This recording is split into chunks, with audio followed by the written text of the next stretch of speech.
हिंगोलीच्या औंढा नागनाथ तालुक्यातील 101 गावांपैकी तब्बल 50 गावात भीषण पाणी टंचाई निर्माण झाली आहे। अनेक गावात टँकरने पाणी पुरवठा केला जातोय, तर जिल्ह्यातील निम्मे लघु सिंचन प्रकल्प त्यातला पाणी साठा कमी झालाय। लातूरच्या औसा तांडा गावातील भीषण दुष्काळामुळे लहानग्यांपासून ते वृद्धांपर्यंत पाण्यासाठी रात्र जागून काढावी लागतीये। रात्र जागून काढल्यानंतर कुठेतरी 1-2 हंडे पाणी या लोकांना मिळतं। मात्र हा संघर्ष रोजचाच असल्यानं दुष्काळाला कंटाळून जवळपास 300 लोकांनी गाव सोडलंय।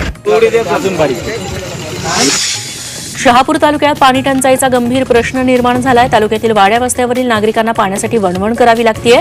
या आदिवासी भागातील लोकांना कोणत्याही प्रकारच्या सोयीसुविधा मिळत नसल्यामुळे नागरिकांचे प्रचंड हाल होत आहेत। चंद्रपूर जिल्ह्यातील ग्रामीण भागात पाणी टंचाईचा प्रश्न गंभीर बनलाय। गोंडपिंपरी तालुक्यातील कोंढाणा गावातील नागरिकांना पाण्यासाठी वणवण फिरावं लागतंय। गावापासून 1 किलोमीटर लांबीवर असलेल्या नाल्यात झरे खोदून महिला पाणी काढतायत।